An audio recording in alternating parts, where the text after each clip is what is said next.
6 months na, hindi pa rin nagbabayad si tenant. Plus, ayaw pa rin umalis dyan sa paupahan mo. Pinabarangay mo na. Sabi ng barangay, magsampa ka na ng kaso sa korte. Kasi nga matigas si tenant, ayaw umalis. At tigas-tigas ng mukha, inaangkin na yung paupahan mo. Anong gagawin mo ngayon? Wala kang pera, pambayad sa abogado. Punta sa munisipyo. Tanong ka doon. Baka meron silang public attorney, makakatulong sa'yo. Sabi mo, kasi paupahan ng kaso ko, baka wala.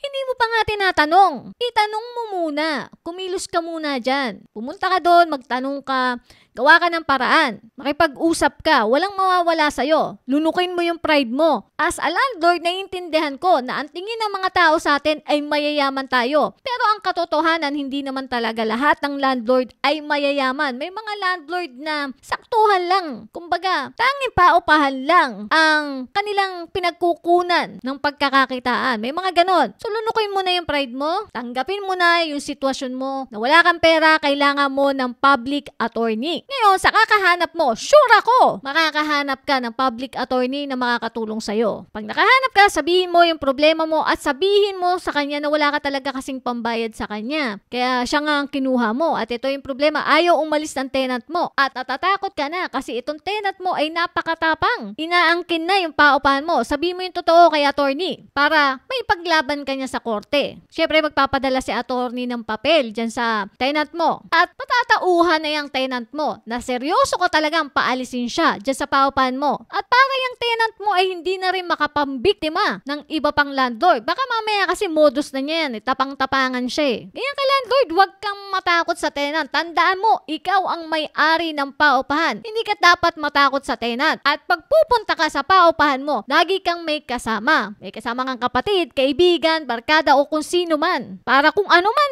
mangyari, at least may kasama ka. At ipapaalam mo rin yan sa barangay na pumunta ka dun sa paupahan mo para sure may re-rest back sa'yo, para sure na may protection ka. Kung kailangan mong magsama ng pulis, bakit hindi? Kung nararamdaman mo na may threat yung buhay mo pag pumunta ka dyan sa paupahan mo, di ba? Ganyan ang gawin mo ka landlord. Tapangan mo, laksan mo ang loob mo at gawa ka ng paraan. Huwag kang mahihiyang lumapit at humingi ng tulong sa iba. Yun ang pinakasolusyon dyan sa problema mo.